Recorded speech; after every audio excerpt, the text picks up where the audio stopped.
আল্লাহ রাব্বুল আলামিন কোরআনে কারীমের ভিতরে বলে দিয়েছেন লিল্লাহি মা ফিস সামাওয়াতি ওয়া মা ফিল আরদ। যারা সামান্য একটু রাজত্ব পাইয়া ছোট্ট ছোট্ট একটা দেশের প্রেসিডেন্ট প্রধানমন্ত্রী, কি হনুরে, এরকম একটা ভাব, আর্মি হাতে, বিডিআর হাতে, পুলিশ হাতে, যা খুশি তাই করি না। আল্লাহ পাক বলছেন লিল্লাহি মা ফিস সামাওয়াতি ওয়া মা ফিল আরদ। আকাশ আর জমিনের একচ্ছত্র মালিকানা কার? চিল্লায় বলুন আল্লাহ পাকের। সুতরাং তুমি মাতবারি করিয়া কদ্দূর পারবা? বেশি দূর যেতে পারবে না। গ্রামে গোয়াল আছে, গরু রাখে যে জায়গায়, ওই জায়গাটার নাম কি? গোয়াল।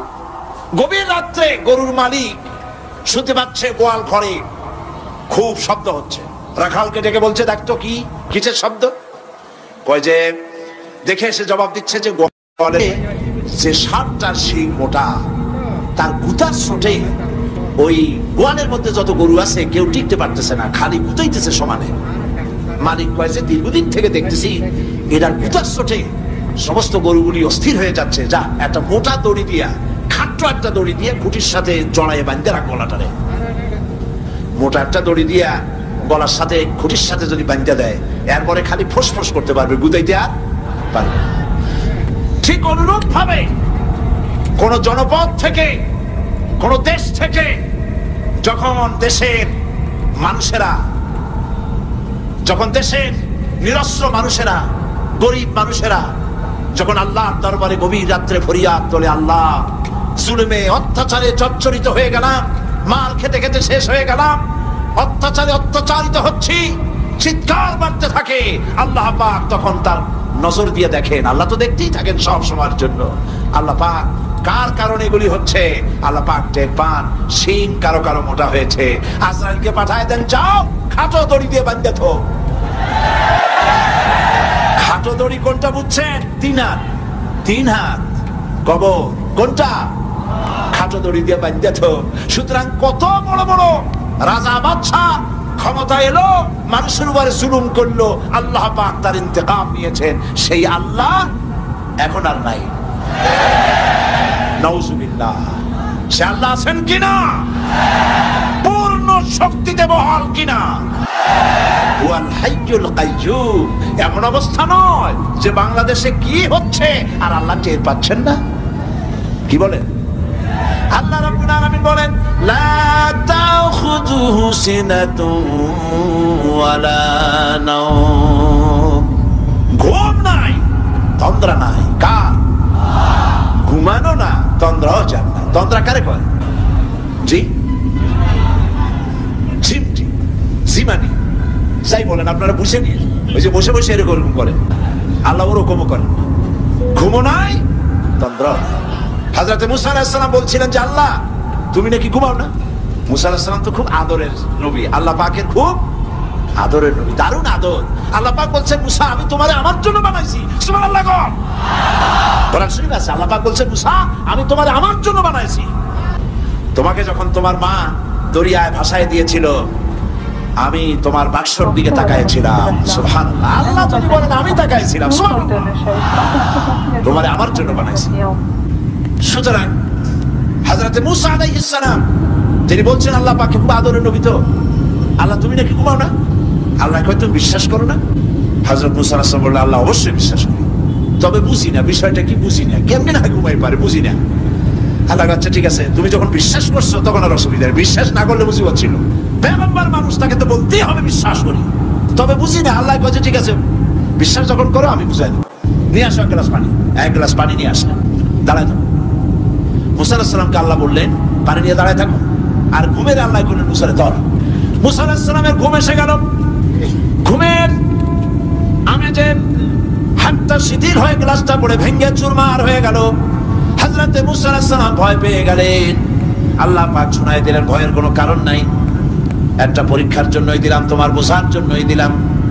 তুমি যেমন 1 গ্লাস পানি নিয়ে, একটা গ্লাস নিয়ে 1 মুহূর্ত দাঁড়াতে পারলে না, ঘুম আসলো আর হাত থেকে পড়ে গ্লাসটা ভেঙে গেল।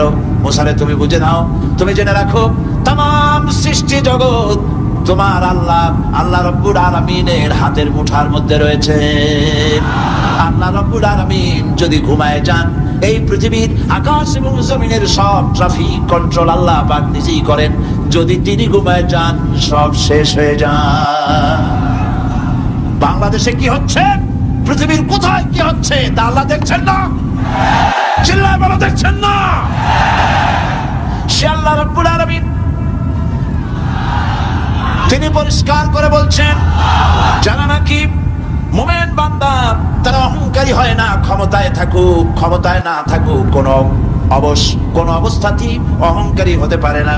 আল্লাহ পাক শোনায় দিয়েছেন, যারা অহংকার করে তাদেরকে পরিষ্কার করে বলেছেন, ওয়ালা তামশি ফিল আরদি মারহান ইন্নাকা লান তাখরিকাল हर साल की तरह ये साल बहुत कुछ सिखा के गया। कुछ खुशी के पल और कुछ गम हमारे हिस्से में देखे जाए। कुछ लोग बिछड़ गए, कुछ नए लोगों से मिलवा के जाए। खैर जो भी हो, गुजरते गुजरते बहुत कुछ बता के जाए। তুমি কি তোমার পদাঘাত দিয়ে আমার জমিনটারে ভাগাই দিতে পারবা? বলেন পারবে?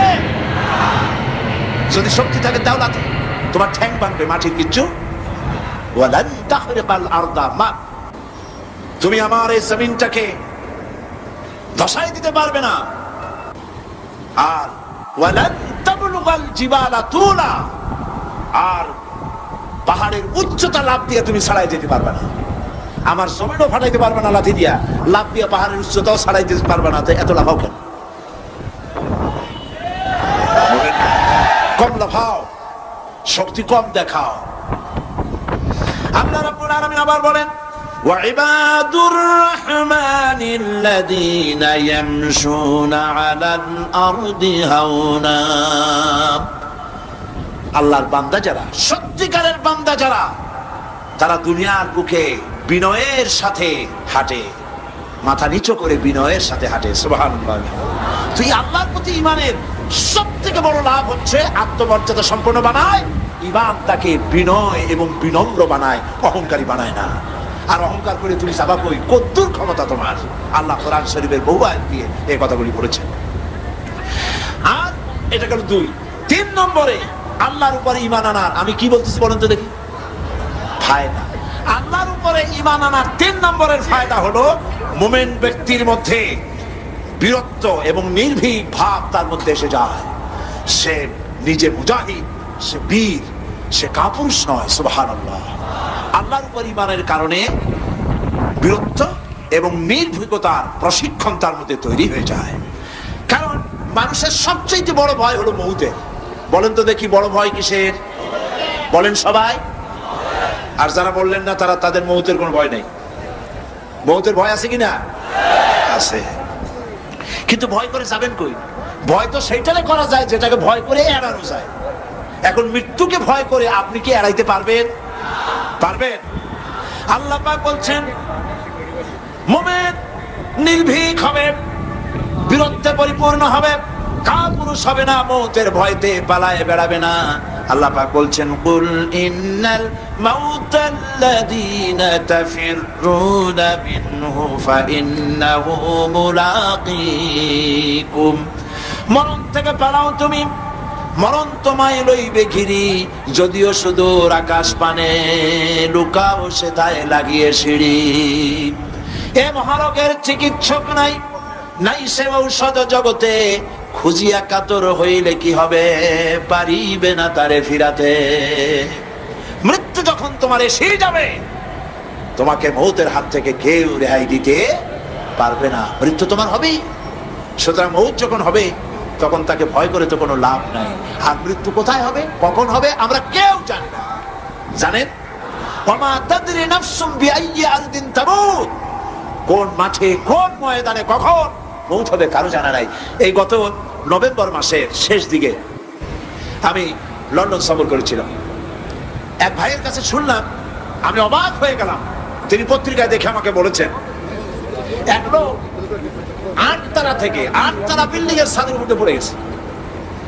8 তলা বিল্ডিং এর ছাদের উপর থেকে পড়িয়া তার কিছু হয়নি, হাত পাও ভাঙে নাই, মরেও না, খালি কিছু চামড়া টামড়া ছিঁড়ে গেছে।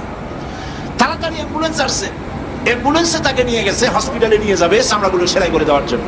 অ্যাম্বুলেন্সে উঠাইয়া তাড়াতাড়ি অ্যাম্বুলেন্স আসছে, দরজা যেভাবে লাগাইছে দরজাটা ভালোভাবে লাগে নাই। দেখেন নাই মাইক্রোবাসে বা অ্যাম্বুলেন্সে অনেক সময় দরজা এরকম মারার পরে অনেক সময় লাগে না, যার জন্য ড্রাইভার বলে যে দরজাটা ভালো করে লাগায় না, ঠিক না? দরজাটা ভালো করে লাগে না। সামনে চলতে গিয়ে এই গাড়িটার ব্রেক কষতে হয়েছে ড্রাইভারের কোনো কারণে। যেই না ব্রেক কষেছে আর অমনি দরজা যেটা লাগছিল না ভালো করে দরজাটা খুলে গেল, আর রুগীটা আটতলা কাছে পড়ছিল, ওইটা ছিল পাশে, সে ছিটকে গিয়ে রাস্তায় পড়লো, আর একটা বাস সামনের থেকে এসে মাটিতে তাকে চ্যাপ্টা করে দিয়ে চলে গেল। শুনিয়া আমার মুখ থেকে বেরিয়ে গেল আল্লাহু আকবার, বলেন আল্লাহু আকবার। কি আল্লাহ পাকের কি প্রচন্ড ক্ষমতা, কি ইচ্ছা তার। মৃত্যুর জন্য সময়ও লাগবে, জায়গাও লাগবে, দুটো জিনিস এক হতে হবে। আল্লাহ যাকে যে মৃত্যু দিবেন, মৃত্যুর জন্য সময় এবং জায়গা দুটোর কম্বিনেশন হতে হবে। আটতলা থেকে পড়বে ঠিক, কিন্তু মরবে না। আজরাইল অপেক্ষা করতেছে রাস্তায়, বাস আসবে যখন। আটতলা থেকে পড়লো, অবিশ্বাস্য ভাবে লোকটা বেঁচে গেল, আর হসপিটালে তার যাওয়া হলো না। গাড়ির দরজা খুললো, রাস্তা দিয়ে পড়লো, আজরাইল দ্রুত তার কাম সেরে চলে গেল। সুতরাং মুমিন ব্যক্তি আল্লাহর উপর ঈমান আনার কারণে দুর্জয় মনোবল সৃষ্টি হয়। কাপুরুষ জীবনে কয়েকবার মরে, সাইকেলের টায়ার বাস্ট হয়েছে শুনে বেহুশ হয়, তারপরে ট্রাকের টায়ার বাস্ট হয়েছে শুনলে কানের তলা ফেটে যায়, বোম বাস্ট হয়েছে আওয়াজ শুনে হার্ট ফেল করে, পাতিশিয়ালের ডাক শুনলে কোনো হুশই থাকে না। এই হচ্ছে কাপুরুষদের কাজ। আর ইমানদার ব্যক্তি এগুলি পরোয়া করে না। তার জানা আছে যে আমার নির্ধারিত সময়ের এক মুহূর্ত আগে আমার মৌত হবে না। তো মৌত যখন আমার জন্য অবধারিত, দুনিয়ায় আসছি যখন, মৌত যখন হবে, সেই মৌত বিড়ালের মতো হোক তাকে চান, পাতিশিয়ালের মতো হোক তাকে চান। আমি তো বলি যে বিড়ালের মতো 500 বছর বেঁচে থাকার কোনো লাভ নাই, সিংহের মতো 5 মিনিট বাঁচুন। মির্জাফরের মতো 50 বছর বেঁচে থাকায় লাভ নাই, খালিদ বিন ওলীদের মতো, সিরাজউদ্দৌলার মতো বেঁচে থাকুন।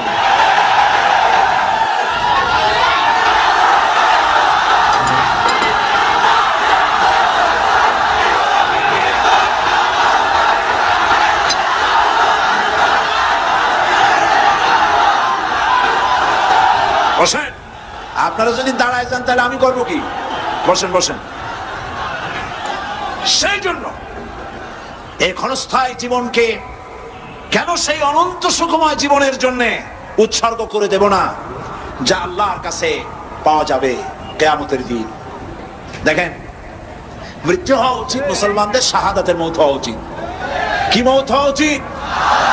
আল্লাহকে আজকে প্রাণ খুলে বলি, আল্লাহ জীবন তো নিবাই, সুতরাং জীবন যখন নিবা, মৌতটা শাহাদাতের মৌত তুমি আমাদের দান করে দিও। কাপুরুষের মতো মরতে চাই না, শাহাদাতের মৌত চাই। সুবহানাল্লাহ বলেন, আমিন বলেন। মুমিন ব্যক্তি তার বড় ফায়দা, সে সাহসী হয়। সুবহানাল্লাহ বলেন। দেখেন, বুখারী শরীফের হাদিস,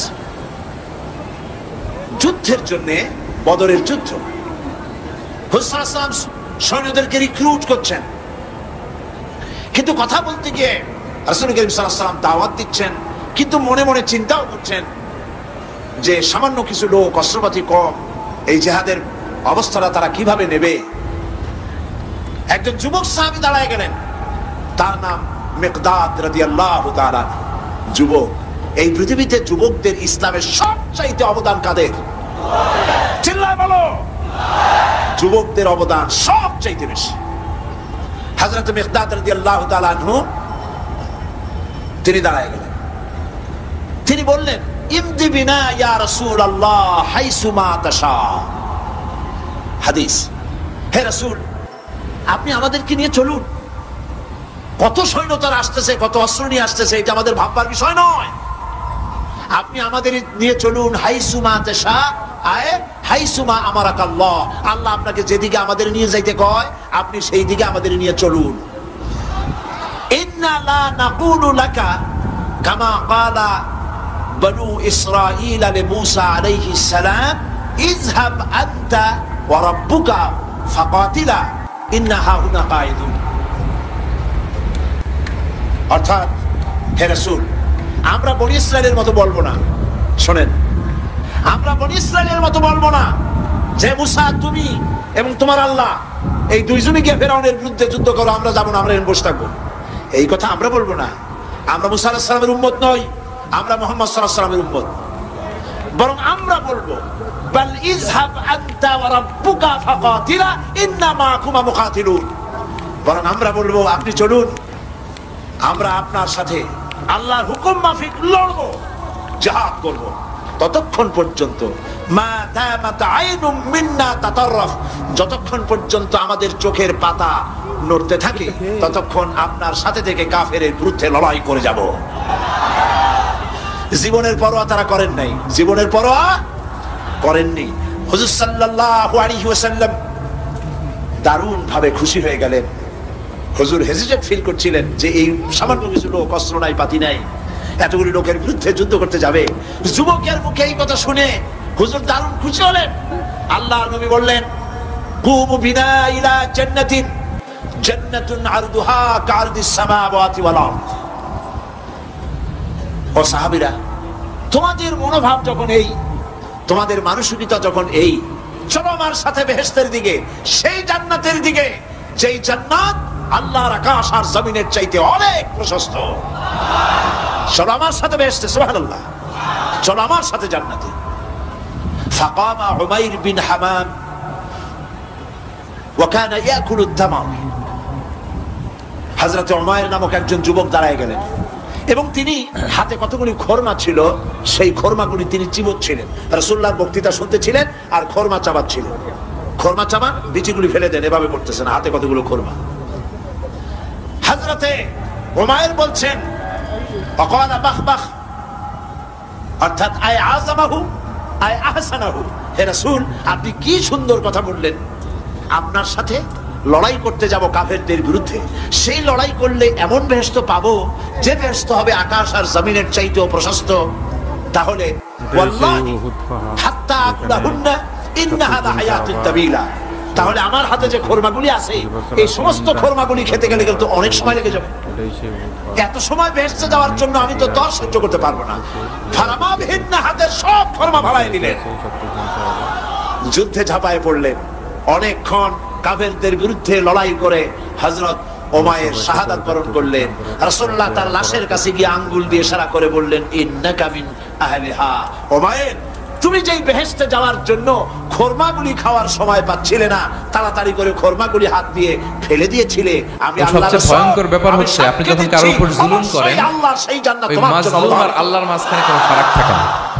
আল্লাহ ওই ফারাকের পর্দা উঠায়। মুমিন ব্যক্তি সে কখনো মৃত্যুর ভয়ে, মুসলিমের কান্না কখনো বৃথা যায় না। উদ্দেশ্য হাসিল জীবনের থেকে কোনো চুপ না করে কোনো বসে সময়ে এর প্রায়শ্চিত্ত সে ভয় করে আপনাকে কেবলমাত্র কাকে? সে মৃত্যুর ভয়, জীবনের কোনো না কোনো মৃত্যু সময় হবেই, এর প্রায়শ্চিত্ত করে আপনাকে মরতে হবে। বিশ্বাস রাখতে হবে আমার জন্য। বিষ্ণু ইসলাম যদি কোনো বুলেট তিনি বলেছেন, এর মান উপরে আমার যালামা নাম লেখা কিদা থাকে, শিবরিন মিনাল আরদি পৃথিবীর সমস্ত মানুষ মিন সাবঈ আমাকে আরাদিন। পাহারা কেউ দিয়ে যদি সেই জুলুম বুলেট থেকে করে আমাকে তার রক্ষা ভাইয়ের করতে এক বৃহৎ পরিমাণ জমিন খায়, পারবে না।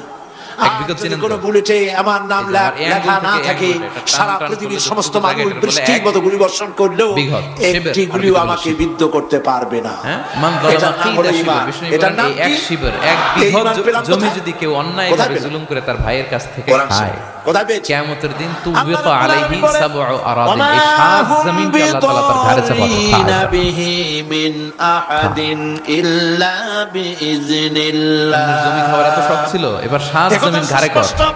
আল্লাহর অনুমতি ব্যতিরেকে কিয়ামতের ময়দানে বান্দার কোনো ক্ষতি সারা সাধন পৃথিবী কেউ করা হবে, করতে সাত পারে না। জমিনকে জোরে বলেন আপনার কাছে তুলে দেয়া সুবহানাল্লাহ।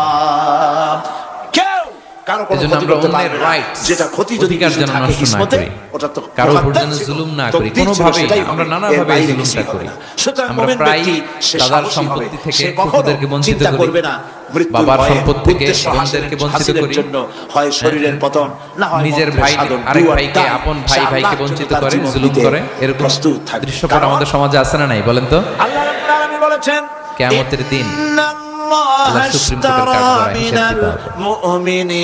আর এই জালিমদেরকে আল্লাহ তাআলা পছন্দ করেন না। এবং সবচেয়ে ভয়ঙ্কর ব্যাপার হচ্ছে আপনি যখন কারোর উপর জুলুম করেন, ওই মাজলুম আর আল্লাহর মাঝখানে কোনো ফারাক থাকে না। জান আর মালকে আমি খরিদ করে দিয়েছি, বিনিময়ে আমার বান্দাকে আমার জান্নাত দান করে দিয়েছি। জোরে কোন সুবহানাল্লাহ। তোমরা মুসলিমের বদদুয়াকে ভয় করো, খবরদার। মুমিনের জান আর মালকে নিয়েছে, ফা ইন্না লাইসা বাইনাহা ওয়া বাইনাল্লাহি হিজাব, জান্নাত দান করে দিবেন। তার আর আল্লাহর মাঝে কোনো পর্দা থাকে না। মুমিনদের আল্লাহর প্রতি ঈমান আনার জন্য দোয়া করলেই ওটা আরশে যে কবুল হয়ে যায়। চতুর্থ নম্বরে আল্লাহর উপর ঈমান আনলে 4 নম্বরে যে ফায়দাটা, সে ফায়দা হচ্ছে আশাবাদ এবং মানসিক প্রশান্তি। আল্লাহর প্রতি একটা নির্ভরতা এবং আশার সৃষ্টি হয়ে যায়, সে কখনো নিরাশ হয় না। আচ্ছা বলেন, কারণ জানলা দিয়ে বাইরের আলো ঠেকাতে চুরি করেছে, ডাকাতি করেছে, জানালা কি লাগায় করেছে, শয়তানি করেছে, বদমাশি করেছে, সব করেছে। পর্দাটা কি শেষ শয়তান তাকে ওয়াসওয়াসা দিতে পারে মোটা কাপড়ের, যাতে করে আলো না আসে। কিন্তু আল্লাহর চারদিকে যে পর্দা, ওই পর্দাটা কি আলো, ওনার পর্দায় আলো দিয়ে তৈরি। আমার রহমত থেকে নিরাশ হয়ে যেও না। বিষ্ণু বলেন ইত্তাকি দাওয়াতাল মাজলুম, মজলুমের বদদুয়াকে ভয় করো। ফাইন্না লাইসা বাইনাহা ওয়া বাইনাল্লাহি হিজাব। কেউ যখন মজলুম হয়ে কেঁদে বদদুয়া করে, তার আর আল্লাহর মাঝে ওই পর্দা থাকে না। তোমার গুনাহ যদি হয়ে যায় আকাশ সমান, তাহলে আমার রহমত আমার আরশে আজিমকে ছাড়াই গেছে। আমরা যেন জালিম না হই।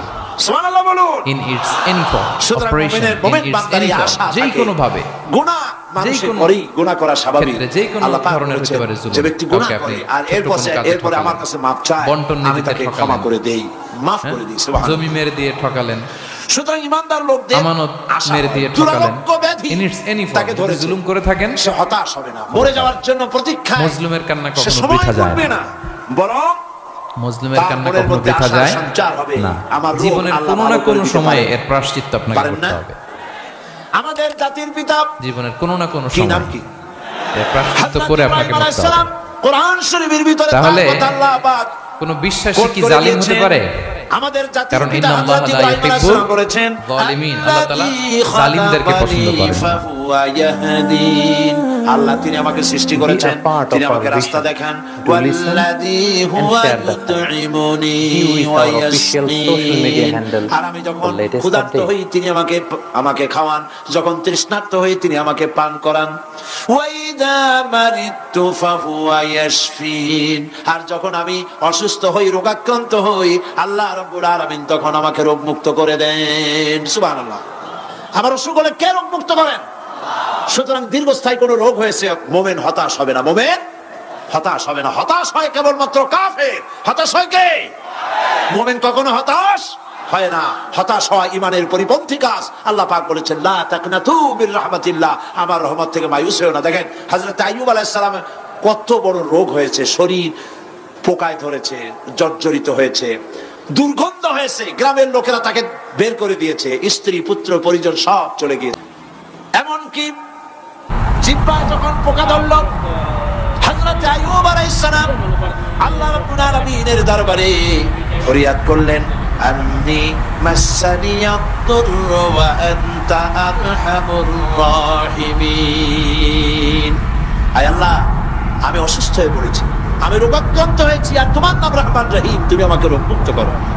হযরত আইয়ুব আলাইহিস সালাম আল্লাহর দরবারে ফরিয়াদ করলেন, রব্বুল আলামিন সারা শরীরে পোকায় জর্জরিত হয়ে গেছে, এখন আমার জিহ্বায় পোকা ধরেছে, মাবুদ গো আমি তোমার কাছে ফরিয়াদ করি, আমার জিহ্বায় পোকা দিও না, কারণ জিহ্বাটাও যদি নষ্ট হয়ে যায় তাহলে তোমার মতো আল্লাহর জিকির আমি কি দিয়া করব। হযরত আইয়ুব আলাইহিস সালাম আল্লাহ পাকের কাছে যখন এ ধরনের ফরিয়াদ জানালেন, রব্বুল আলামিন তাকে তার রোগ মুক্ত করে দিলেন, তার স্ত্রী পুত্র সব আল্লাহ রব্বুল আলামিন ফিরিয়ে দিলেন। সুবহানাল্লাহ। সুতরাং মুমিন ব্যক্তি, কোরআন শরীফে সব আছে, কোরআনের মতো শ্রেষ্ঠ ওয়াজের কিতাব পৃথিবীতে আর শুধু বোঝার দরকার। বিপদে যত বড় বিপদ আসুক, কোন বিপদে মুমিন ধৈর্য হারাবে না। হযরত ইয়াকুব আলাইহিস সালামের ছেলে ইউসুফ আলাইহিস সালামকে যখন তিনি হারায় ফেললেন, তিনি অধৈর্য হয়ে গেছিলেন নাকি? অধৈর্য হন নাই। কারণ আমি আমার বক্তৃতার সূচনায় বলেছি, আমরা কল্যাণ বুঝি না, অকল্যাণ বুঝি না। কোন বিপদ আসলে পরে আমরা হয়রান হয়ে যাই, কিন্তু বিপদের মধ্যে কল্যাণ আছে আমরা তা বুঝতে পারি না। কথা বুঝে আসছে? হযরত ইউসুফ আলাইহিস সালামকে কুয়ার ভিতরে ফেলে দেওয়া হলো। 11 ভাই মনে করেছে কুয়ার ভিতরে ফেলে দিয়া ইউসুফ আলাইহিস সালামকে মেরে ফেললাম, কিন্তু তারা বোঝে নাই আসল কামটা কি হয়েছে। এটা তো কুয়া নয়, এটা একটা টানেল, এটা একটা সুড়ঙ্গ। একদিকে কেনান হলো তার এক মুখ, ওই সুড়ঙ্গের এক মুখ হলো কেনানে। কেনানে ইউসুফ আলাইহিস সালামকে ফেলে দেওয়া হলো কুয়ার ভিতরে মারার জন্য, কিন্তু আল্লাহ পাকের ইচ্ছা ইউসুফ আলাইহিস সালাম মরবে না। এই টানেলের অপর প্রান্ত মিশরের সিংহাসনের টানেলের এপার দিয়া ইউসুফ আলাইহিস সালামকে ঢুকালেন, অপর প্রান্তে মিশরের সিংহাসনে ইউসুফকে আল্লাহ বসায়া দিলেন। হযরত ইয়াকুব ছেলের জন্য অধৈর্য হলেন না। যখন তিনি খবর পেলেন ছেলে বাঘে খেয়ে ফেলেছে, তিনি তখন বলেছেন ফাসাবুরুন জামিলুন আসাল্লাহু আইয়াতিয়ানি বিহিম জামিআ ইন্নাহু হুয়াল আলিমুল হাকীম। ফাসাবরুন জামিল, আমি উত্তম ভাবে ধৈর্য ধারণ করলাম এবং আমি বিশ্বাস করি আল্লাহ রাব্বুল আলামিন আমার হারানো সবকিছু আমাকে ফিরিয়ে দিবেন। বহু বছর পর যখন হযরত ইউসুফ আলাইহিস সালাম প্রেসিডেন্ট হয়েছেন মিশরের, 11 ভাই গেল সেখানে সাহায্য আনার জন্য। সেই ঘটনা তো শোনাবো না, এমনি বলে যাচ্ছি। এরপরে তিনি তাদেরকে পরিচয় দিলেন, ওরা ভয় পেয়ে গেল। তিনি বললেন ভয়ের কোনো কারণ নাই, লা তাসরিবা আলাইকুমুল ইয়াউম, আজকে আমি কোনো প্রতিশোধ তোমাদের নেব না। সুবহানাল্লাহ। এর নাম পয়গম্বর, এর নাম কি? আল্লাহর নবী। আমি আজকে কোন প্রতিশোধ তোমাদের নেব না, তোমরা যাও। পিতার অবস্থা তিনি জানলেন, কাঁদতে কাঁদতে পিতার চোখ দুটো নষ্ট হয়ে গেছে। ইয়াকুব আলাইহিস সালাম, হযরত ইউসুফ আলাইহিস সালাম বললেন যাও। নিজের জামাটা খুললেন, গায়ের জামা খুলে বললেন ভাইরা আমার এই জামা নিয়ে যাও, আর আমার আব্বার চোখের উপরে এই জামাটা রেখে দিও। ছেলেরা যখন হযরত ইউসুফ আলাইহিস সালামের জামা নিয়ে মিশর থেকে রওনা করেছে, গল্প নয়, উপন্যাস নয়, আল্লাহ পাক এই কোরআন শরীফের সূরা ইউসুফে বলেছেন জামা নিয়ে মিশর থেকে রওনা করেছেন। কোথায় মিশর আর কোথায় কেনান? কেনানে বসে হযরত ইয়াকুব আলাইহিস সালাম বলছেন তোমরা যদি আমাকে মতিভ্রম পাগল যদি মনে না করো তাহলে একটা কথা বলি, আমার নাকে এখন আমি ইউসুফের গন্ধ পেতেছি। তোমরা যদি আমাকে মতিভ্রম না করো তাহলে আমি বলি আমি কিন্তু ইউসুফের গন্ধ পেতেছি। সুবহানাল্লাহ। হযরত ইউসুফ আলাইহিস সালামের জামা এনে ভাইরা যখন হযরত ইউসুফের চোখের উপরে রেখে দিলেন, হযরত ইয়াকুবের দুটো চোখ সাথে সাথে আল্লাহ ভালো করে দিলেন। ফাসাবরুন জামিল, ধৈর্য ধরো। ঈমানদার ব্যক্তি আশার উপরে তার জীবন বাঁচে, কারণ যত বড় বিপদ আসুক না কেন আশ্রয় পাওয়ার একটা জায়গা আছে, তার নাম হলো আল্লাহ। নাম কি? বলেন আল্লাহ। সবাই বলেন আল্লাহ আল্লাহ আল্লাহ আল্লাহ। হযরত ইউনূস আলাইহিস সালাম মাছটাকে গিলে ফেলে দিল, মাছটাকে গিলে মাটির অতল তলদেশে চলে গেছে। এত বড় বিপদ পৃথিবীর কোন মানুষের হতে পারে নাকি বলেন? কি বলেন? মাছের পেটের ভিতরে জানালা নাই, দরজা নাই, বেরোবার কোনো পথ নাই, মাছ গেছে পানির অতল তলদেশ। আল্লাহ পাক কোরআন শরীফের ভিতরে মানুষকে শোনান, আল্লাহ ওয়াজ করছেন। সুবহানাল্লাহ বলেন।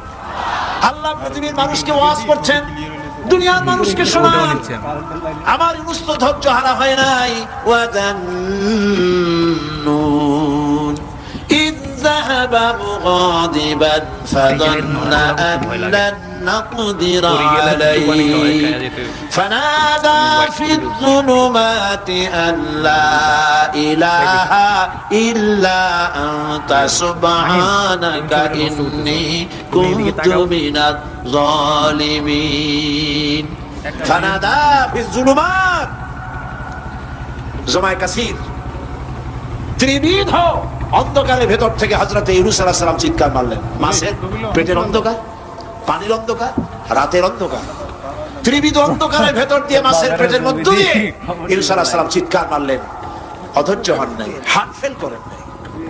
তিনি বলছেন পড়েন আমার সাথে, লা ইলাহা ইল্লা আনতা সুবহানাকা ইন্নী কুনতু মিনাজ জালিমিন। তুমি ছাড়া কোনো ইলাহ নাই, কোনো পোষ্য নাই, মাবুদ নাই, তোমার পবিত্রতা ঘোষণা করছি। আমি জালিমদের অন্তর্ভুক্ত হয়ে গেছি। ইউনূস আলাইহিস সালাম যখন কাঁদতেছিলেন, আল্লাহ রাব্বুল আলামিন সেই কান্না শুনেছিলেন কিনা বলেন? শুনছিলেন কিনা? শুনতে পেয়েছিলেন কিনা? পানির ভিতরে কেউ শুনে নাই, মাছের পেটের ভিতরে ইউনূস আলাইহিস সালাম কিভাবে চিৎকার করছে, মাছের পেটের ভিতরের আওয়াজ পানির ভিতরে কেউ শুনে নাই, জমিনের কেউ শুনে নাই, অন্তরিক্ষে কেউ শুনে নাই, সাত আকাশের ভিতরে কেউ শুনে নাই, কিন্তু আরশে আজিমের মালিক আল্লাহ রাব্বুল আলামিন শুনতে পেয়েছেন। সঙ্গে সঙ্গে রব্বুল আলামিন জবাব দিলেন, ফাস্তাজাবনা লাহু ওয়া নাজাইনাহু মিনাল গাম্মি ওয়া কাযালিকা নুনজিল মুমিনিন। আমাদের ভিডিও করে ফাস্তাজাবনা লাহু ওয়া নাজাইনাহু মিনাল গাম্মি ওয়া কাযালিকা নুনজিল মুমিনিন। আমি ইউনূসের ডাকের জবাব দিলাম। কে বলতেছেন? বড় করে বলেন, কে বলছে? আল্লাহ, ইসমাইল। সুবহানাল্লাহ। আপনারা কি ভয় পাইছেন? ভয় পেয়েছো মুসলমান? আল্লাহ রাব্বুল আলামিন বলেন, আমি আমার ইউনূসের ডাকের জবাব দিলাম। শুধু জবাব দেই নাই, আমি ইউনূসকে তার মাছের পেটের ভিতর থেকে বাঁচাই দিলাম। মাছের পেটের মধ্যে বেদনা শুরু হয়ে গেল, এমন বেদনা পেয়েছে মাছ এখন বমি না করে পারে না। কথা বুঝতে পেরেছি? মাছ এখন বমি না করে পারে না, পানির উপরে মাছ ভেসে উঠল। আল্লাহ কোরআন শরীফের ভিতরে বলছেন, মাছ সাতরায়া কিনারায় চলে গেল, ইউনূস আলাইহিস সালামকে বমি করে ফেলে দিল। ইউনূস আলাইহিস সালাম বেঁচে গেলেন। আল্লাহ পাক বলেন, শুধু ইউনূসকে বাঁচাইলাম না, বরং আমি সকলের জন্য আশার বাণী শোনাই, শোনো মুমিনেরা, ওয়া কাযালিকা নুনজিল মুমিনিন। মুমিন বান্দা যারা, যত বড় বিপদ আসুক আমারে ডাকো, আমি বিপদ দিয়ে বাঁচাই দেব। সুবহানাল্লাহ। বিপদ থেকে আমি বাঁচাই দেব। আল্লাহ পাক করেছেন, ফাইন্না মাআল উসরি ইউসরান, ইন্না মাআল উসরি ইউসরা। জেনে রাখো, দুঃখ এবং কষ্টের পরে রয়েছে সুযোগ সুবিধা, আর অসচ্ছলতার সাথে রয়েছে উদার সচ্ছলতা। যত বড় বিপদ আসছে, এই বিপদের পরে আল্লাহ পাক তার গোলামদের উপরে রহমত নাজিল করবেন ইনশাআল্লাহ। সুতরাং ঈমানদার লোকেরা, তাদেরকে আল্লাহ পাক বলছেন, কোনো ভয় নাই, কোনো চিন্তা নাই, যত বড় বিপদে পড়ো আমারে ডাকো, আমি ডাকের সাড়া দিয়ে দেব। সবাই আল্লাহরে ডাকেন, সুবহানাল্লাহ ওয়ালহামদুলিল্লাহ লা ইলাহা ইল্লাল্লাহ। জোরে পড়েন, সুবহানাল্লাহ ওয়ালহামদুলিল্লাহ লা ইলাহা ইল্লাল্লাহ, সুবহানাল্লাহ ওয়ালহামদুলিল্লাহ। It's called beauty of nature. লা ইলাহা ইল্লাল্লাহ মুহাম্মাদুর রাসূলুল্লাহ। আল্লাহর উপর ঈমান আনলে যত ফায়দা হয়, এত ফায়দা দুনিয়ায় কোথাও নাই। সুবহানাল্লাহ। আল্লাহর উপর ঈমান আনার ৫ নম্বরের ফায়দা কয়টা বলছি? 5টা বলছি। আপনাদের অসুবিধা হচ্ছে নাকি? তাড়াতাড়ি শেষ করতেছি। 6টা এখনো ৫ম। তারপর আমরা দোয়া করব। দোয়ার দরকার আছে কি নাই সময়? ৫ম নম্বরে আল্লাহর উপর ঈমান আনলে পরে আরেকটি বড় ফায়দা, সেটা হলো কঠিন এবং কঠোর বিপদে আল্লাহ পাক তার মধ্যে অবিচলতা এবং ধৈর্য ধরার তৌফিক দিয়ে দেন। সুবহানাল্লাহ। যত বড় বিপদ আসুক, সেই বিপদে মুসিবতে আল্লাহ পাক মুমিনদেরকে আল্লাহর উপরে নির্ভরতা শিখায় দেন। সুবহানাল্লাহ। কারণ মুমিনদের জানা আছে যে ঈমানদারদের বিপদ নতুন কিছু নয়, একেবারে আদম আলাইহিস সালাম থেকে শুরু হয়ে আসছে, ঠিক কিনা? আদম আলাইহিস সালাম বিপদ হয় নাই? আদম আলাইহিস সালাম বিপদ কি? শয়তান। তার বিপদ কি? শয়তান ছিল বিপদ। প্রত্যেক নবীর সময় মানুষের নবীদের কষ্ট দিছে, তাই নাই?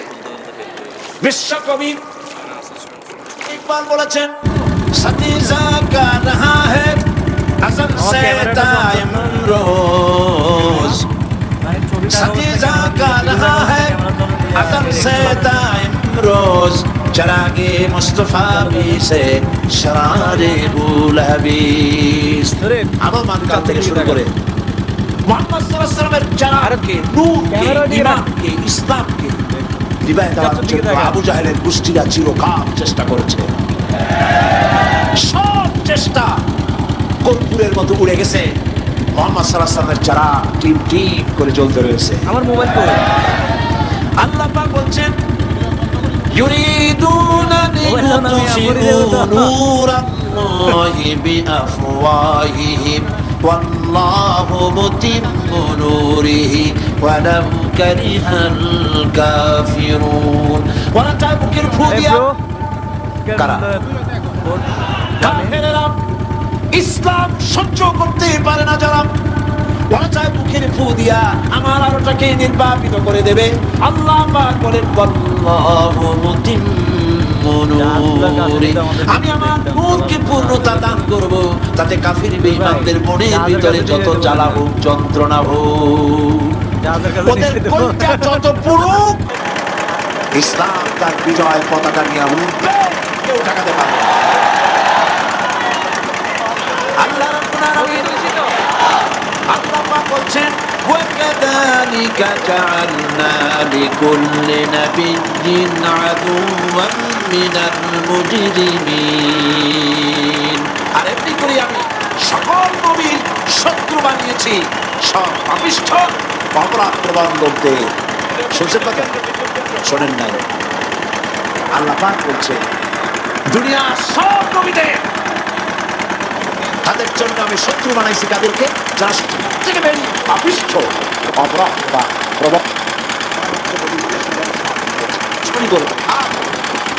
দেশের সাথে দুশ্মনী করে সবচাইতে বড় পাপিষ্ঠ। এটা কোরআন, এটা কি কোরআন? চলে বলে এটা কি? আল্লাহ রাব্বুল আলামিন বলছেন ওয়াকাযালিকা জাআলনা লিকুল্লি নাবিয়্যিন আদুওয়ান মিনাল মুজরিমিন। সব পাপীরা, পাপিষ্ঠরা আমার দ্বীনের দাওয়াত যারা দেয় তাদেরকে জীবনের দুশমন মনে করে। কেন? শোনেন, আমি কার ওয়াজ শোনাচ্ছি? কার ওয়াজ শোনাচ্ছি? আমার আল্লাহ। অপরাধটা কি? নবীদের বিরুদ্ধে, নবীর ওয়ারিস ওয়ারাসাতুল আম্বিয়া কারা? তো তাদের বিরুদ্ধে তাদের অপরাধ সম্পর্কে আল্লাহ নিজে বলেন وَمَا نَقَمُوا مِنْهُمْ إِلَّا أَنْ يُؤْمِنُوا بِاللَّهِ الْعَزِيزِ الْحَمِيدِ। এদের বিরুদ্ধে অ্যাকশন নেওয়ার আর কোনো অপরাধ ওদের নাই। ওদের একমাত্র অপরাধ, ওরা আল্লাহর জমিনে আল্লাহর আইন প্রতিষ্ঠা করতে চায়। এটাই হচ্ছে এই অপরাধে নবীদের শাস্তি হয়েছে, নবীরা মার খেয়েছেন, সাহাবায়ে কেরাম মার খেয়েছেন। আমরা তো সাহাবায়ে কেরামের জুতার ধুলার সমান নই, সুতরাং এগুলি আমাদের পাওনা। এই রক্তের বিনিময়, জীবনের বিনিময় আল্লাহ পাক তার দ্বীনকে প্রতিষ্ঠা করবেন ইনশাআল্লাহ। হযরতে খাব্বাব, বুখারী শুনুন, বুখারীর হাদিস। আমি কোনো কথা বানিয়ে বলি না, আমি লেখাপড়া করি, পড়াশোনা করি, চোখে দেখি, তারপরে কথা বলার চেষ্টা করি। বাজে গল্প কিস্সা কাহিনী বলার অভ্যাস আমার কোনো কালে ছিল না, নাই। রাসূল সাল্লাল্লাহু আলাইহি ওয়াসাল্লামের মতো মানুষ, ওনার মতো মানুষ, তার চাইতে শ্রেষ্ঠ মানুষ কি পৃথিবীতে আছে? তিনি মার খাইছেন না খান না? কিভাবে তাকে মারলো? গলায় চাদর দিয়ে পেঁচাইয়া আছাড় মেরে ফেলে দিয়ে তারপরে তাকে প্রহার করা হয়েছে। আবু জাহেল মেরেছে, বেহুশ হয়ে গেছেন হুজুর। হযরতে হামজা তখনও কাফের ছিলেন। শিকার থেকে ফিরে এসে মুহাম্মদ সাল্লাল্লাহু আলাইহি ওয়াসাল্লামের অবস্থা দেখে পায়ের রক্ত মাথায় উঠে গেছে। আপন ভাইয়ের ছেলে, আর এমন ছেলে। চলে গেলেন আবু জাহেলের বাড়ি, বললেন আবু জাহেল, তুই নাকি মুহাম্মদ সাল্লাল্লাহু আলাইহি ওয়াসাল্লাম মারছিস, কেন মারলি?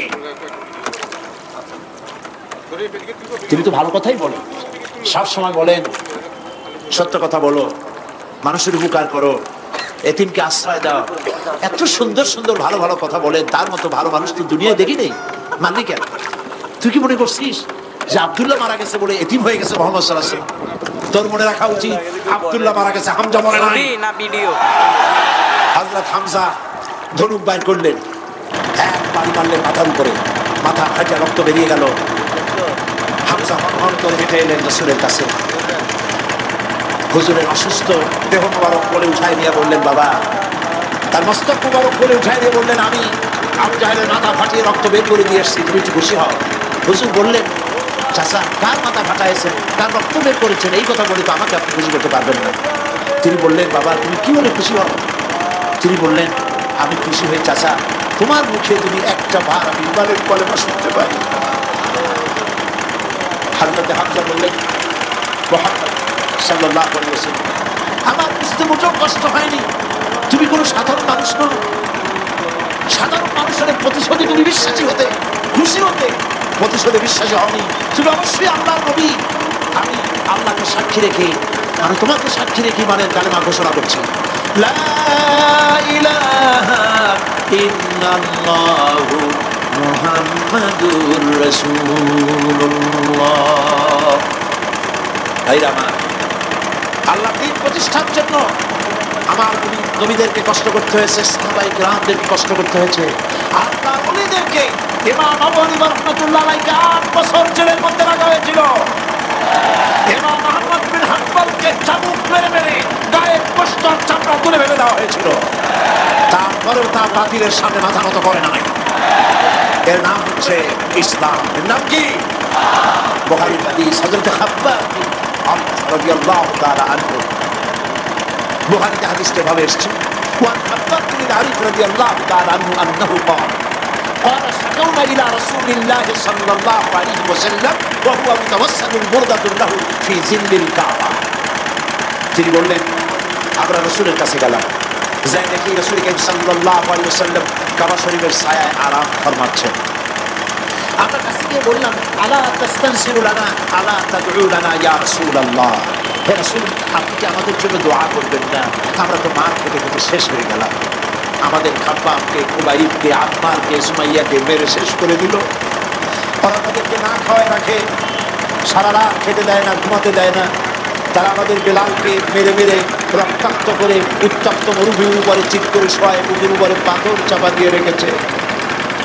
সাহাবায়ে কিরামদেরকে মারতেছে, না খাওয়ায় রাখতেছে। হুজুর আপনি কি আল্লাহর কাছে দোয়া করবেন না? এখনো কি দোয়ার সময় আসে নাই? হাদিস শরীফ এসেছে, হুজুর সাল্লাল্লাহু আলাইহি ওয়াসাল্লাম উঠে বসলেন, বললেন, ও খাব্বাব, তোমাদের আগে এই পৃথিবীতে যারা দ্বীনের দাওয়াত নিয়ে এসেছিলেন, সমকালীন রাষ্ট্র শক্তি তাদেরকে ধরতো, ফায়ুহাজুর রাজুল, তাদেরকে ধরে তাদের জন্য কবর খনন করা হতো জীবিত মানুষের জন্য। এরপরে সেই গর্তের ভিতরে তার কোমর পর্যন্ত গেড়ে দেওয়া হতো। এরপরে করাত আনা হতো, এরপরে সেই করাত তার মাথার উপরে রাখা হতো। করাত দিয়ে ঘষে ঘষে ছিঁড়ে ছিঁড়ে জীবিত মানুষকে দ্বিখণ্ডিত করে ফেলে দেওয়া হতো। মা ইয়াসুদ্দুহু যালিকা আন দীনিহি, এত কষ্ট দেওয়ার পরেও আল্লাহর গোলামদেরকে এক চুল জায়গা দ্বীন থেকে সরায় দেওয়া যায় না। ওয়াল্লাহি ওয়াল্লাহি, ও খাব্বাব আমি আল্লাহর নামে কসম করি,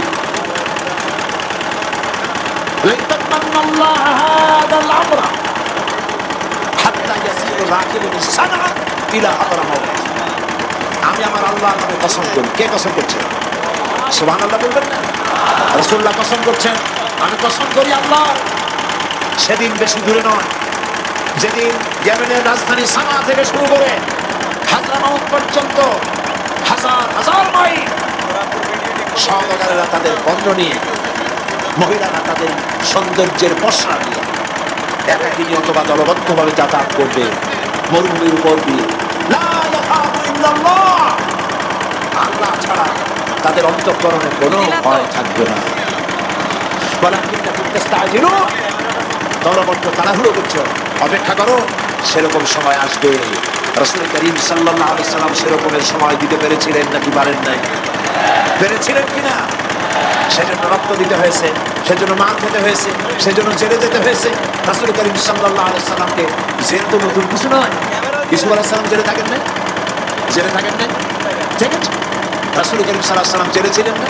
সেই জেল এরকমের দেওয়ালে ঘেরা জেল নয়, পাহাড়ে ঘেরা, চতুর্দিক থেকে পাহাড়ে ঘেরা শিয়াবে আবি তালেব 3 বছর। কতদিন? টানা 3 বছর। রাসূল তার সাহাবী, তাদের স্ত্রীরা, বাচ্চা বাচ্চা ছেলেপেলেরা 3 বছরের মধ্যে সরকার ঘোষণা করেছে এদের সঙ্গে কথা বলবে না, বাজার ঘাটে যেতে পারবে না, কেনা বেচা করতে পারবে না, সামাজিক বয়কট, সামাজিকভাবে বয়কট করে রেখেছে। সাথে যা ছিল খাবারগুলি শেষ হয়ে গেছে, তারপরে উট ছিল, ভেড়া ছিল, খাইয়ে শেষ হয়ে গেছে। এরপরে যখন কিছু নাই, উটের চামড়া ভিজাইয়া ভিজাইয়া, শুকনা চামড়া ভিজাই খেয়েছে। যুবকেরা ক্ষুধার যন্ত্রণায় বাবলা গাছের পাতাগুলি চাবায়ে খাইতে গিয়া কাটা ফুটে জিহ্বা থেকে রক্ত পড়েছে। বাচ্চা ছেলেবেলেগুলি মায়ের বুকে দুধ পায় নাই, না পায়া বাচ্চারা চিৎকার করে উঠেছে। এই চিৎকার, ক্ষুধার জ্বালার এই চিৎকারের আওয়াজ শুনে কাফেরেরা চতুর্দিকে অট্ট হাসিতে ফেটে পড়েছে। সুতরাং জেল জুলুম মুসলমানদের জন্য, আলেমদের জন্য, পীর বুজুর্গদের জন্য নতুন কিছু নয়। এই সব এই অত্যাচারের পরেই আল্লাহ পাকের দ্বীন কায়েম হয়েছিল মদিনায়। রাসূলুল্লাহ বলেছিলেন, খায়রুল কুরুনি কারনি, সর্বশ্রেষ্ঠ যুগ আমার যুগ। বন্ধুগণ, আল্লাহর উপর ঈমান আনলে মানুষের ভিতরে এ ধরনের অবিচলতা আসে, বিপদে ধৈর্য ধরার হিম্মত পয়দা হয়ে যায়। সুবহানাল্লাহ বলো। মুসা আলাইহিস সালাম কে? মুসা আলাইহিস সালাম কোরআন ওয়াজ করতেছে। সুবহানাল্লাহ বলো। গল্প করতেছি না কোরআন শোনাচ্ছি? গল্প করতেছি না হাদিস শোনাচ্ছি? আল্লাহ রাব্বুল আলামিন বলেন, ফিরআউন মুসা আলাইহিস সালামকে চতুর্দিক থেকে, 3 দিক থেকে ঘেরাও করেছে। একদিকে দরিয়া, 3 দিকে ফিরআউনের সৈন্যরা। কোরআন শরীফে ঘটনা এভাবে তুলতেছে, ফালাম্মা তারা আল জামআন ক্বালা আসহাবু মুসা ইন্না লামুদরাকুন। মুসা আলাইহিস সালামের সাথীরা বলছেন, হে মুসা, আমরা তো পাকড়াও হয়ে গেছি, পালাবার কোনো পথ নাই, মরছি। মুসা আলাইহিস সালাম ভয় পাইছিলেন নাকি? ঈমান কারে বলে? হযরত মুসা আলাইহিস সালাম বললেন, কাল্লা ইন্না মা'য়া রাব্বী সায়াহদিন। নিশ্চয় নয়, অবশ্যই নয়, রব্বী সায়াহদিন, আমার প্রভু অবশ্যই, সিন দিয়ে বোঝানো হচ্ছে অবশ্যই আমার রব আমার জন্য রাস্তা করে দেবেন। এর নাম ঈমান। সুবহানাল্লাহ বলেন। এর নাম ঈমান। চতুর্দিক থেকে বিপদ ঘনীভূত, বেরোবার কোনো রাস্তা নাই।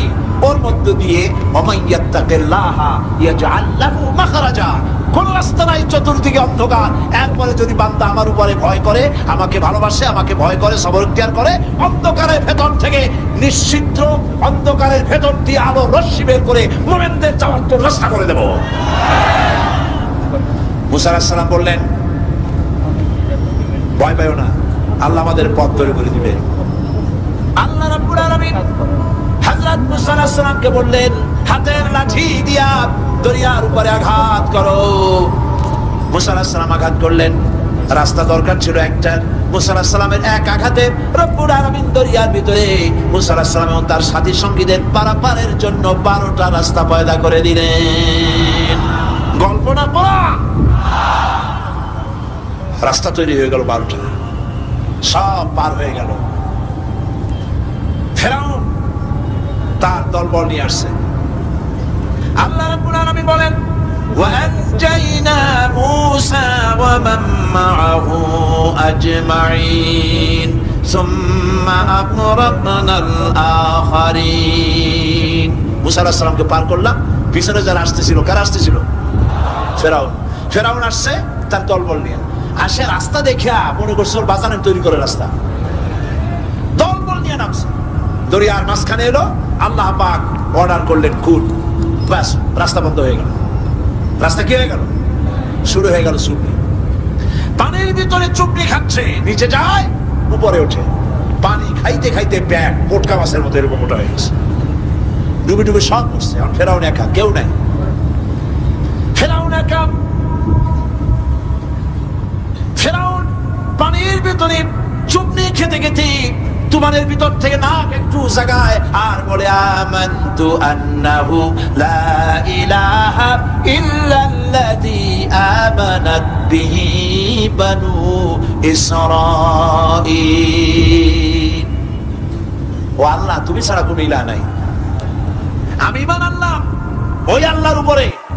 বনি ইসরাঈল ঈমান আনছে যার উপরে, কাজী বনি ইসরাঈলদের পার করে দিয়েছো, আমারও পার করো আল্লাহ, তুমি রক্ষা করো। আমি তো মুসলমান। ওয়া আনা মিনাল মুসলিমিন, আমি তো মুসলমান, কলেমা পড়লাম, তারপরও যুবক কেন? আল্লাহ রাব্বুল আলামিন বলেন আল আন, এখন ওয়াকাদ আসাইতা ক্বাবলু ওয়া কুনতা মিনাল মুফসিদিন, এখন ঈমান আনতেছ, আর এর পূর্বে আমার দিন যারা জমিনে প্রতিষ্ঠিত করতে চেয়েছে তাদেরকে জেল দিয়েছো, জুলুম করেছো, অত্যাচার করেছো, আজ তোমাকে ছাড়বো না। তোমাকে শুধু মারবই না, আলিয়াউমা নুনাজ্জিকা বিবাদানিক, আলিয়াউমা নুনাজ্জিকা বিবাদানিক, আমি তোরে শুধু মারবই না। কে বলতেছেন? জোরে বলেন, কে বলতেছেন? আমি তোরে শুধু মারবই না, আলিয়াউমা নুনাজ্জিকা বিবাদানিক, আমি তোর শরীরটারে বাঁচায় দেব। তোর শরীর পানিতে পচবে না, পোকায় খাবে না, মাটিতে পচাবে না, তোরে আমি শুটকি বানায় রাখবো। কিয়ামত পর্যন্ত দুনিয়ায় যত ফেরাউন আর ফেরাউনের বাচ্চারা আছে, তোরে দেখে যেন তারা ইতিহাস স্মরণ করে। আল্লাহ রাব্বুল আলামিন কোরআনে কারীমের মধ্যে পরিষ্কার করে মানুষদেরকে বুঝায় দিয়েছেন, আল্লাহর উপর ঈমান আনলে পরে তার হিম্মত বেড়ে যায়, মনের বল বেড়ে যায়। সুবহানাল্লাহ। হযরত রাসূল করিম সাল্লাল্লাহু আলাইহি ওয়াসাল্লাম কাফের বেঈমানেরা চতুর্দিক থেকে বাড়ি ঘেরাও করে রেখেছে, পালাবার কোনো পথ নাই। ঘুমেছিলেন তিনি, জিবরাইল এসে বলেন, ইয়া রাসূলুল্লাহ, ঘুমের থেকে জাগুন, আল্লাহ আপনাকে সালাম বলেছেন আর আপনাকে হিজরত করার জন্য মদিনায় আল্লাহর অর্ডার করেছেন। বাড়ির চতুর্দিকে কাফেররা তরবারি নিয়ে দাঁড়ানো। নবীজি ঘুমের থেকে জেগে হযরত আলীকে ডেকে বলেন, আলী রে, আমার বিছানায় আমার চাদর মুড়ি দিয়া ঘুমায় থাকো, আল্লাহ আমাকে অর্ডার করেছেন, আমি মদিনায় চললাম। হযরত আলী হুজুরের দিকে তাকায় বলেন, ইয়া রাসূলুল্লাহ, আপনার বিছানায় আপনার চাদর মুড়ি দিয়ে আমি ঘুমায় থাকবো, সকালবেলায় কাফের বেঈমানেরা এই ঘরের মধ্যে প্রবেশ করে আপনার কম্বলের নিচে আমারে দেখে তারা মুহাম্মদ মনে করে আমারই তারা কেটে কেটে টুকরা টুকরা করে দেবে। আমার কোনো আপত্তি নাই, কোনো ভয় নেই, কোনো চিন্তা নাই, কোনো দুঃখ নাই, বরং আমার মনের মধ্যে এটাই তৃপ্তি হবে যে আমি আলীর জীবনের বিনিময়ে আল্লাহ নবী দুনিয়ায় বেঁচে থাকছেন। নবীজি ঘরের থেকে বেরোলেন, চতুর্দিকে দেখেন কাফের বেঈমানেরা দাঁড়ানো, শত শত কাফের, হাতে তরবারি। হুজুর সাল্লাল্লাহু আলাইহি ওয়াসাল্লাম এক মুষ্টি বালু হাতে নিলেন, এক মুঠো বালু হাতে নিয়ে ফু দিয়া বালুগুলো ছেড়ে দিলেন।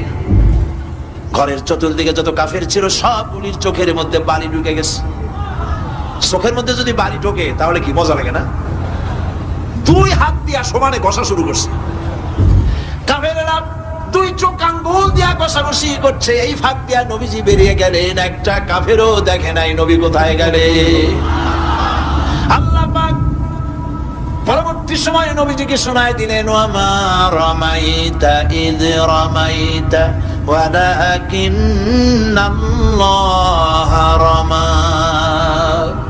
নবী, আপনি নিক্ষেপ করেন নাই যখন আপনি নিক্ষেপ করছিলেন, আপনি তো শুধু ধুলাগুলো ধরে এমনি ছাড়ছেন। ঘরের চতুর্দিকে সমস্ত কাফেরদের চোখে বালি পৌঁছে দেওয়ার দায়িত্ব আমার কুদরত গ্রহণ করেছিল। নবীজি হযরত আবু বকরের বাড়িতে এলেন, দরজায় দাঁড়িয়ে নক করেছেন, ভেতর থেকে আওয়াজ এলো। হুজুর বললেন, ইয়া আবু বকর। হযরত আবু বকর পিছন থেকে দরজার মধ্য থেকে ঘরের মধ্য থেকে জবাব দিলেন, লাব্বাইকা ওয়া সাদাইকা ইয়া রাসূলুল্লাহ। হুজুর প্রশ্ন করলেন, আবু বকর, গভীর রাত্রে জিবরাইল আমারে ঘুম থেকে জাগাইলো, তোমারে জাগাইলো কে? একটা কে উঠলা কেমনে?